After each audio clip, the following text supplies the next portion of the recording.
Hello everyone, అందరికీ నమస్తే. అందరూ ఎలా ఉన్నారండి? బాగున్నారా? మేమైతే చాలా బాగున్నాము. నేను మొన్న చెప్పాను కదా, చాగల్లు నుంచి హైదరాబాదు బస్సులో వెళ్తున్నామని చెప్పి. అండ్ మేమైతే ఇది ఫస్ట్ టైం అండి బస్ జర్నీ చేయడము. నేను ఎప్పుడు బస్సులో ఇలా ఉంటాయి సీట్లు అన్నది కూడా నేను చూడలేదనమాట. నార్మల్గా మనము పల్లె వెలుగు బస్సులు ఇవి ఎక్కుతాను, కానీ నేను ఇలాంటి సూపర్ లగ్జరీ బస్సులు అయితే నేను ఫస్ట్ టైం ఎక్కాను. ఈ బస్సులో కూడా సేమ్ మనకి ట్రైన్లో సైడ్ బెర్త్లు ఎలా ఉంటాయో అలా ఉన్నాయండి. మా వారైతే నాకు పిల్లలిద్దరి కోసం అయితే ఈ సైడ్ బెర్త్ బుక్ చేశారు. ఆయనకేమో కూర్చునేలాగా ఒక సీట్ అయితే బుక్ చేసుకున్నారన్నమాట. ఇలా మనకి 4500 అంటండి ఈ రెండిట్లకి. అండ్ ఈ బస్సులకి సైడ్లు అండి పైన 2 బెడ్లు అయితే ఉన్నాయి. అవి మేబీ కపుల్స్కి అయితే చాలా బాగుంటాయేమోని, ఇంకా 2 బెర్త్లు అయితే పడుకోవడానికి ఉన్నాయి అనమాట. మేము ఆ రోజు అమీర్పేటలో దిగాము అని చెప్పాను కదా. అమీర్పేటలో దిగ్గానే మా హస్బెండ్ అయితే ఆటో బుక్ చేశారండి, ర్యాపిడోలోనే ఇందులోని. ఆటో బుక్ చేస్తే ఆటో అయితే ఎక్కేసి మేము ఇంకా హైదరాబాద్ అయితే వచ్చేసాము. నేను ప్రతిసారి ఊరు వెళ్ళేటప్పుడు ఇల్లుని నీట్గా క్లీన్ చేసుకుని వెళ్తాను కదండి. సో డోర్ ఓపెన్ చేయగానే ఇల్లు అయితే చాలా నీట్గా కనిపించిందండి. ఇంకా ఇల్లప్పుడు తుడుచుకుని వెళ్ళాను అనమాట. సామాన్లు పైనేమో ఈ క్లాత్ కప్పేసి వెళ్ళాను కదా. సో ఇన్ని డేస్ అయినా కూడా సామాన్లు అయితే మురికి పట్టకుండా, దుమ్మేమి పడకుండా చాలా నీట్గా అయితే ఉన్నదండి. కానీ బయట బాగా వర్షం పడ్డట్టుందండి. మొత్తము ఇదంతా దుమ్ము దుమ్ము కింద అయిపోయినాయి. టమాటా మొక్కలు అన్నీ ఏమో చచ్చిపోయినాయండి. పాపం ఈ ఎండకు చచ్చిపోయి ఉంటాయి, ఎవరు నీళ్ళు వేయలేదు కదా. ఇంక ఇదిగోండి ఈ బాల్కనీలో ఒకటి నేను శుభ్రం చేసుకోవాలి. బాగానే టైం పడుతుంది అవన్నీ శుభ్రం చేయడానికి. లగేజ్ కూడా సర్దుకోవాలి, అంటే పెద్ద ఏమీ లగేజ్ లేదు. ఇంక ఇంటికి వచ్చి రాగానే మను అయితే మాత్రము డాక్టర్ కిట్ తీసుకుని దాని డాక్టర్ కిట్తో అయితే ఆడుకుంటుందండి. ఆ రోజు ఇల్లు నీట్గా క్లీన్ చేసుకుని వెళ్ళడము. ఈరోజు పెద్ద పని ఏమీ లేదు. ఇల్లుని జస్ట్ పైన ఎక్కడవి సర్దేసుకుని త్వరగా అయితే ముందు ఇల్లంతా క్లీన్ చేసేసుకున్నానండి. చాలా డేస్ తర్వాత వచ్చాం కదా. ఇల్లు పైకి చూడడానికి నీట్గా ఉన్న మట్టి వాసనలాగా వచ్చిందనమాట నాకు. సో ఇల్లు క్లీన్ చేసేసాను. తర్వాత బయట కూడా క్లీన్ చేసుకుని బయట అయితే వచ్చి రాగానే నేను ముగ్గు అయితే వేసేసుకున్నానండి. అంటే ఇది అంటించాను కదా, సరౌండింగ్ డిజైన్స్ ఒకటి వేసుకున్నాను అనమాట. అప్పుడు ఊరెళ్ళేటప్పుడు చాలామంది కామెంట్ పెట్టారండి, అక్క ఫ్రిడ్జ్ ఆఫ్ చేయకుండా వెళ్ళు అనేసి. నేను అప్పుడు ఫ్రిడ్జ్ క్లీన్ చేసుకుని ఆన్ చేశానండి. మీకు వీడియోలో నేను అది చెప్పడం మర్చిపోయాను అంతే. నేను ఫ్రిడ్జ్లో అన్నీ సర్దేసి స్విచ్ ఆన్ చేయలేదు అని అనుకుని కామెంట్లు పెట్టారు కదా. లేదండి, నేను ఫ్రిడ్జ్ అయితే స్విచ్ ఆన్ చేసే వెళ్ళాను. ఇది కూడా నీట్గా సర్దుకుని వెళ్ళాను కదా, చాలా నీట్గా అలా ఉన్నదనమాట. ఇంకా అయితే మా హస్బెండ్ టీ కావాలి నాకు అని అడిగారండి. అయితే పాలు తెచ్చుకోండి అంటే ఆయనేమో పాల ప్యాకెట్ తెచ్చుకున్నారు. ఇంకా ఆయన కోసం అయితే నేను టీ పెడుతున్నానండి. ఇంకోండి పాలు అయితే ఫస్ట్ స్టవ్ మీద పెట్టి ఇందులోనే ఒక గ్లాస్ పాలు అయితే తీసుకుని మా వారి కోసం అయితే టీ పెట్టాను. అయితే గ్యాస్ని చాలా డేస్ వాడలేదు కదా, లైటర్ అసలు వెలగలేదనమాట. చాలాసేపు వెలిగించాక అప్పుడు లైటర్ వెలిగింది. మా వారికి అయితే నేను టీ ఇచ్చేసానండి.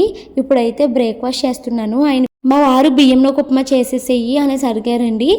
అందుకని నూనె వేసి వేరే సరుకులను అయితే వేపిస్తున్నాను. తర్వాత ఏమో దీంట్లోకి పచ్చెనపప్పు, మినపప్పు ఇలాగ తాలింపు సరుకులన్నీ వేపించేసానండి. ఇంకా ఇవి అయితే మాత్రము పాలు పొంగిపోయినాయి అనమాట. నేను బ్రష్ చేసుకోవడానికి వెళ్ళేసరికి పాలు పొంగిపోయినాయండి. ఇంకా ఇదిగోండి ఇవన్నీ అయితే వేపిస్తున్నాను. ఇంట్లో కరివేపాకు ఏమీ లేదండి. నేను తాయితీగా కూరగాయలన్నీ తెచ్చుకోవాలి. ఈ తాలింపు వేగిన తర్వాత నేను దీంట్లోకి రవ్వ కూడా వేసేసి దాన్ని కూడా చక్కగా సేపు అయితే వేగనిచ్చేసానండి. ఇంకొక స్టవ్ పైన అయితే నేను నీళ్లు పెట్టుకున్నాను మరిగించడానికి. సో ఈ ఉప్మా ఏంటంటే వేడివేడిగా ఉంటే ఎంత ఉప్మా అయినా తినొచ్చండి. చల్లారిపోయిందంటే కొంచెం ఉప్మా కూడా తినలేము. ఇంక ఈ రవ్వ వేగుతున్నప్పుడే దీంట్లోకి సాల్ట్ ఎంత అవసరమో అంత సాల్ట్ అయితే వేసేసుకుని రవ్వనైతే కాసేపు బాగా మిక్స్ చేసేసాను. అంటే నూనెలో కాసేపు అయితే వేగనిచ్చేసానండి. మరో పక్క అయితే నీళ్ళు మరిగించుకుంటున్నానని చెప్పాను కదా. సో అలా మరిగించుకున్న నీళ్ళు అయితే ఇందులో వేద్దామనేసి స్టవ్ మీద అయితే పెట్టాను అనమాట. బయట నుంచి ఇడ్లీ అవి తెచ్చేసుకోవచ్చు, కానీ ఏంటంటే మనం అస్సలు ఇడ్లీ తినట్లేదండి. ఇంకా అమ్మ వాళ్ళ ఇంట్లో కూడా ఎక్కువగా ఇడ్లీ, మినపట్టు ఇవే తిన్నారు కదా. ఇంకా ఉప్మా చేస్తే బాగా తింటారు అనేసి ఇంకా నేను ఉప్మా అయితే చేశాను. వాటర్ అయితే వేసేసానండి 1 గ్లాసు. నేను 2 గ్లాసులు రవ్వ తీసుకున్నాను కాబట్టి 1:2 రేషియో అయితే చేశాను అనమాట. ఇంక ఇదిగోండి ఉప్మా ఉండలు కట్టకుండా దీన్ని అయితే మొత్తాన్ని మిక్స్ చేసుకుంటున్నాను. ఇది అయిపోగానే ఇంకా పిల్లలకి పెట్టేసి నేను కూడా తినేసేయాలి. ఉప్మా అయితే రెడీ అయిపోయిందండి. ఇంకా పిల్లలకి పెట్టి నేను తినేసాను. ఇంకా ఆఫ్టర్నూన్ లంచ్లోకి అయితే మాత్రము నేను టమాటా రైస్ అయితే చేశానండి. కూరగాయలు ఏమీ లేవు కదా అనేసి మా షాను ఫ్రెండ్ తనిష్క ఉంది కదండి, వాళ్ళ మమ్మీని ఒక 2 టమాటాలు ఇమ్మంటే ఆవిడ టమాటా ఇచ్చారు. సో టమాటా రైస్ అయితే చేసేసాను. సో వేడివేడికి టమాటా రైస్ అయితే తినేసాము. నేను ఇందాక వాషింగ్ మిషన్లో బట్టలు వేసానండి. అంటే ఊరు వెళ్ళడానికి ముందు విప్పేసిన బట్టలు అవి చాలా ఉన్నాయి. సో అవన్నీ కలిపి నేను వాషింగ్ మిషన్లో వేసాను. ఇంకా నేను స్నానానికి వెళ్ళడానికి ముందు నేను ఏం చేశానంటే ఫస్ట్ ఈ బట్టల్ని ఆరేసేసుకుందాము, తర్వాత అయితే తలస్నానం చేద్దాము అనేసి అనుకుంటున్నాను అనమాట. సో త్వరగా అయితే నేను ఈ బట్టలన్నిటిని ఆరేసేసుకుంటున్నానండి. అప్పుడు ఊరు వెళ్ళడానికి ముందే ఒక 3-4 డేస్ నుంచి ఉతకలేదేమో. ఇప్పుడు మాకు 2 టబ్బల బట్టలు అయితే ఉన్నాయి. ప్రస్తుతానికి నావి షాను మనువి మాత్రమే వేసుకున్నానండి వాషింగ్ మిషన్లోని. ఇంకా మా హస్బెండ్ ఉన్నాయి, అవి ఒక ట్రిప్ అవుతాయి. కానీ ఇంక ఇప్పుడు అయితే వేయను, ఎందుకంటే తీగలు ఖాళీ లేవు. అండ్ ఇప్పుడు మేము ఊరు వెళ్ళిపోతున్నాను మళ్ళీని. ఎందుకు ఏంటన్నది మీకు చెప్తానండి. సో ఇంకోండి ఇప్పుడు వాష్ చేసిన బట్టలు అయితే ఆరేసేసాను. ఇప్పుడు మా హస్బెండ్కి ఏవైతే అవసరమో అవి కూడా ఆరేసేసాను. ఇంక ఇప్పుడు మళ్ళీ త్వరగా వంట అయితే చేస్తున్నానండి. ఇప్పుడు టైం అయితే 3:30 అలా అవుతుంది. ఇప్పుడు మళ్ళీ వంట చేస్తున్నాను. ఎందుకు అంటే ఇప్పుడు మేము ఊరు వెళ్ళిపోతున్నాను మళ్ళీని. ఇదే ఏం వండుతున్నాను, ములక్కాడ టమాటా పచ్చిమిరపకాయలు అయితే కట్ చేస్తున్నానండి. ములక్కాడ టమాటా వండుతున్నాను, పులుసు కిందనే పెడుతున్నానండి. సో ఇవైతే కట్ చేసుకుంటున్నాను అనమాట. నేను ఈ ములక్కాడ ఎక్కడదంటే అత్తయ్య గారు మొన్న ములక్కాయలు కోసారు కదా, అందులో ఒక కాడ మిగిలిందనమాట. ఇంకా వెళ్ళంగానే కూరగాయలు ఏమీ ఉండవు కదా అనేసి అత్తయ్య గారు ఆ ములక్కాడ కట్ చేసుకుని పట్టుకెళ్ళిపోవాలంటే తెచ్చేసానండి. ఇంట్లో 2 గుడ్లు ఉంటే ఆ 2 గుడ్లు వేసి కూర వండేసాను. ఇంక ఇదిగోండి నేనైతే తలస్నానం చేసేసాను. ఇప్పుడు ఊరు వెళ్తున్నామని చెప్పాను కదా, మా హస్బెండ్ తిరుపతి డ్యూటీకి వెళ్తున్నారండి. సో మా వారైతే నన్ను కూడా తనతో పాటు వచ్చామని అడిగారు. యాక్చువల్లీ నాకు ఇది ప్లాన్ లేదు, మాకు తీసుకువెళ్తారు అన్నది ఆయనకి ఐడియా లేదు, వెళ్తాను అన్నది నాకు తెలీదు. మాకు అసలు ప్లానే లేదు. కాకపోతే కొన్ని రీజన్స్ వల్ల నన్ను మా హస్బెండ్ ఇక్కడ ఉంచడానికి ఇష్టపడట్లేదు. సో అందుకని నన్ను తనతో పాటు తీసుకెళ్తున్నారన్నమాట. ఏంటంటే మీకు నేను చూడడానికి బాగానే ఉన్నట్టుగా కనిపిస్తున్నాను, కానీ నాకు తెలుస్తుంది నేను బాగాలేదండి. అంటే నా ఫిజికల్ హెల్త్ బాగానే ఉన్నా నేను మెంటల్గా అంత స్టేబుల్గా ఉండలేకపోతున్నాను. నాకు చాలా మూడ్ స్వింగ్స్ వస్తున్నాయి. సో మా హస్బెండ్ నేను నీకు టికెట్ బుక్ చేస్తాను, నువ్వు వచ్చేసే అనేసి అన్నారండి. ఇంకా మా హస్బెండ్కి లాస్ట్ మంత్ నుంచి అంటే ఈ మే నెల అంతా మా హస్బెండ్కి తిరుపతి డ్యూటీ ఉంది. నెక్స్ట్ మంత్ కూడా ఆయనకి తిరుపతిలోనే డ్యూటీ ఎక్కువగా ఉందన్నమాట. సో ఇంకా నేను ఎలాగో తిరుపతిలోనే ఉంటున్నాను కదా, నువ్వు కూడా వచ్చేసే, నాకు నువ్వు అక్కడ ఉండడం ఇష్టం లేదు అనేసి అన్నారు. నాకు కూడా ఏమీ బాగోట్లేదండి. అంటే నాకు ఫిజికల్గా హెల్త్లో ఏమీ ప్రాబ్లమ్స్ లేవు, బాగానే ఉన్నాను. బట్ మెంటల్ హెల్తే నాకు స్టేబుల్గా ఉండట్లేదు. చాలా కారణాలు ఉన్నాయి దానికి. సో ఇంకా అందుకనేసి తను రమ్మంటున్నారు కదా, సరే కొంచెము ప్లేస్ ఏమైనా చేంజ్ అవుతే బాగుంటుందేమో, తన దగ్గర ఉంటే తను ఆఫీస్ నుంచి వచ్చిన తర్వాత బయటకు అటు ఇటు తిప్పారు కదా, కొంచెం ఏమన్నా రిలాక్స్డ్గా ఉంటుందేమో అన్న ఉద్దేశంతో వెళ్తున్నాను. అంటే బాగానే ఉంటున్నాను, బట్ ఏదో తెలియని ఒక సాడ్నెస్, ఒక డల్నెస్ నన్ను కమ్మేయడము ఇలాగా రకరకాలుగా ఉంటుందండి. సో అందుకనేసి ఇంకా నేను ఊరైతే వెళ్తున్నానండి. ఇప్పుడు పెద్ద తిరుపతి వెళ్తున్నాము. అంటే ఇప్పుడు మేమేమి దర్శనానికి వెళ్ళట్లేదండి. మా హస్బెండ్ ఎలాగో తిరుపతిలో డ్యూటీ చేస్తున్నారు కదా, రీసెంట్గానే మొన్నే ఆయన వాళ్ళ సార్స్ వీళ్ళందరితో దర్శనానికి అయితే వెళ్ళొచ్చేసారు. ఇంకా దర్శనానికి టికెట్లు ఇవేమీ లేవు. సో మేము దర్శనానికి వెళ్ళట్లేదు. జస్ట్ ఏంటంటే మూడ్ ఏమైనా చేంజ్ అవుతుందేమో, ఈ డల్నెస్ తగ్గుతుందేమో, ఈ సాడ్నెస్ తగ్గుతుందేమో అనేసి తనతో ఉంటే బాగుంటుంది కదా అనేసి తను వచ్చేయమన్నారు. అంటే ఆయనకి ఇక్కడ నన్ను ఒక్కదాన్ని ఉంచడము ఆయనకి ఇష్టం లేదనమాట. సో వచ్చేసి అంటే ఇంకా సరే అనేసి నేను కూడా బ్యాగ్ సర్దుకున్నాను. ఆయన అప్పటికప్పుడు నాకు టికెట్ బుక్ చేసేసారండి. సో ఇంకా నేను స్నానం అయితే చేసేసాను కదా, తల స్నానము. ఇంకా నేనైతే జడ అయితే వేసుకుంటున్నానండి. ఇంకా జడ కూడా క్లిప్ అవి ఏమి పెట్టుకోకుండా బిగ్గా జడ అయితే అల్లేసుకుంటున్నాను. నిన్న వ్లాగ్ కూడా నేను అందుకే పెట్టలేకపోయానండి. అంటే నాకు ఎడిట్ చేయాలి అంటే ఇది వరకు నాకు చాలా ఇష్టమైన పనులన్నీ నాకు ఇప్పుడు ఏమి చేయబుద్ధి కావట్లేదు, అసలు నాకు ఏమి చేయబుద్ధి కావట్లేదు. అలాగా డల్గా అలా ఉండిపోతున్నాను అంతే. సో నేను వ్లాగ్స్ ఇప్పుడు కంటిన్యూగా పెట్టగలుగుతానో లేదో కూడా నాకు తెలీదు. ఒకవేళ పెట్టినా ఇది వరకు అంత యాక్టివ్గా నేను కొన్ని డేస్ అయితే ఉండలేకపోవచ్చండి. ప్రజెంట్ ఏంటంటే నాకు ఫ్రెండ్స్ అందరూ ఏమని చెప్తున్నారంటే, నువ్వు పనిలో బిజీ అయిపో భవాని, నువ్వు పనిలో బిజీ అయిపోయావంటే నువ్వన్నీ మర్చిపోతావు అనేసి అంటున్నారనమాట. సో నేను ఇప్పుడు నా పనిలో చాలా బిజీ అవ్వాలి. నాకున్న ఏకైక పని యూట్యూబే. కానీ ఏంటంటే ఇదివరకు ఎంతో ఇష్టంగా ఎంతో ప్రాణంగా చేసుకున్న ప్రతి పనిని నాకు అసలు ఏమీ చేయకుండా అలాగా విచారంగా కూర్చుని ఉండిపోవాలనిపిస్తుంది. సో నేను మళ్ళీ నన్ను నేను యాక్టివ్ చేసుకోవాలండి. ఇప్పుడు తిరుపతి కూడా నేను అందుకే వెళ్తున్నానండి. కొంచెము అలా బయట ప్లేసెస్ అవి తిరిగితే ఏమన్నా నార్మల్ అవుతానేమో అన్న ఉద్దేశంతోనే వెళ్తున్నాను. సో నేను ఈ తిరుపతి నుంచి సాటర్డే అలాగ తిరిగి వచ్చేస్తాను. అక్కడ నుంచి తిరిగి వచ్చాకైనా సరే నేను నార్మల్గా నా వ్లాగ్స్, నా ఇంటి పని చేసుకోవాలి.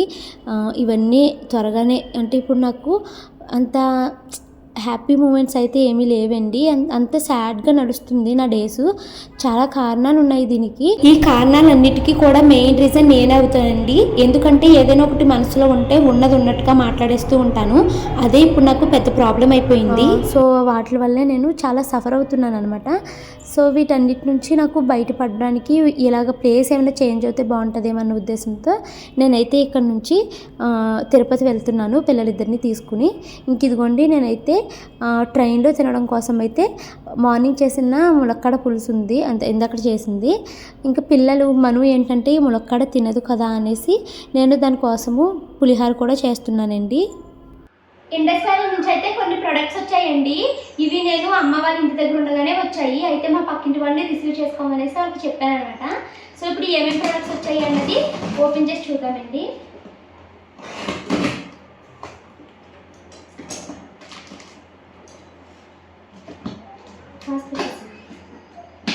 దీంతో పాటు మనకి గొంతు పొంగనాలు వేసుకున్నాక తీసుకోవడానికి స్టిక్ ఉంటుంది కదండి, స్టిక్ వచ్చింది. అండ్ దీనికి సిలికాన్ హ్యాండిల్స్ ఇచ్చారండి మనకి. సో ఇంకోండి సిలికాన్ హ్యాండిల్స్ ఇవి రెండు యూజ్ చేసినప్పుడు మీకు మళ్ళీ చూపిస్తాను. వీటితో పాటు నేను ఒక ఫ్రైయింగ్ పాన్ తీసుకున్నాను. ఇది స్మాల్ తీసుకున్నానండి, చాలా చిన్నది చిలకలాగా భలే ఉందండి. నేను అంతకు ముందు తీసుకున్న ఫ్రైయింగ్ ప్యాన్ పెద్దది కదా, దానికి ఏమో గ్లాస్ లిడ్ కూడా వచ్చింది. దీనికి గ్లాస్ లిడ్ లేదు, కానీ చిన్నగా చిలకలాగా చాలా అందంగా ఉందండి. గ్లాస్ లిడ్ అంటే ఏంటి? దీని మూత ఫోటో తీసుకున్నాను. చాలా బాగుంది. అసలు ఇండస్ వ్యాలీలో నాకు స్టైన్లెస్ స్టీల్ ప్రొడక్ట్స్ అంటే చాలా ఇష్టము. ఫినిషింగ్ చాలా బాగుంటుందండి. అండ్ ఇది చాలా దాసుగా ఉంటుంది. ఇవి రెండు ప్రొడక్ట్స్ అయితే నాకు ఇప్పుడు ఇండస్ వ్యాలీ నుంచి వాళ్ళు పంపించారండి. ఇదిగోండి ఇలా ఫోటో కోసం తీసాను.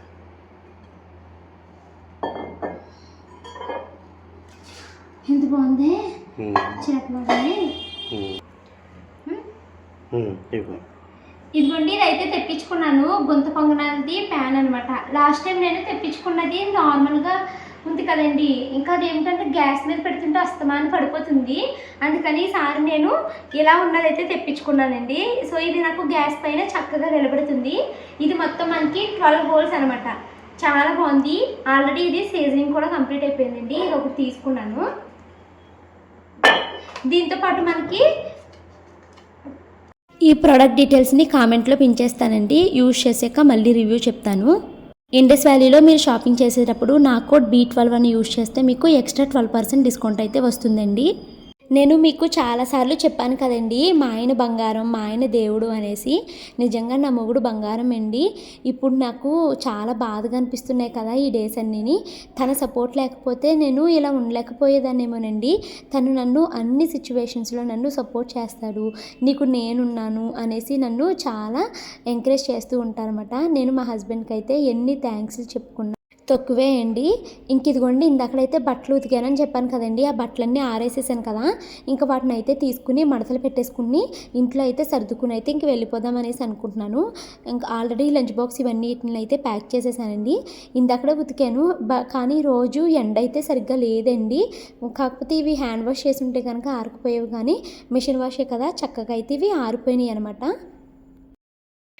టైం అయితే 6:20 అయ్యిందండి. ఇంక మేమైతే ఆటో బుక్ చేసుకున్నాము, వెళ్తున్నామండి. వ్లాగ్ అయితే కంటిన్యూ అవుతుంది, వీడియో స్కిప్ చేయకండి. ఈరోజు ట్రైన్ 1 అవర్ లేట్ అండి. మేము ట్రైన్ ఎక్కేసరికి 7:49 అలా అయ్యిందనమాట. నాకేంటో ట్రైన్ ఎక్కగానే భలే ఆకలేస్తుందండి. పిల్లల కోసం పులిహోర తీసుకొచ్చాను కదా, పిల్లలైతే పైన కూర్చొని పులిహోర తింటున్నారు. నేనైతే మాత్రము ములక్కాడ కూర వండుకుని తెచ్చుకున్నాం కదా, సో ఆ ములక్కాడ కూర వేసుకుని అయితే అన్నం తింటున్నామండి. సో ఇదండి రోజు వీడియో. ఈ వీడియో నచ్చితే లైక్ చేసి కామెంట్ చేయండి. కమింగ్ బ్లాగ్స్లో చాలా యాక్టివ్గా మీ ముందుకు వస్తాను.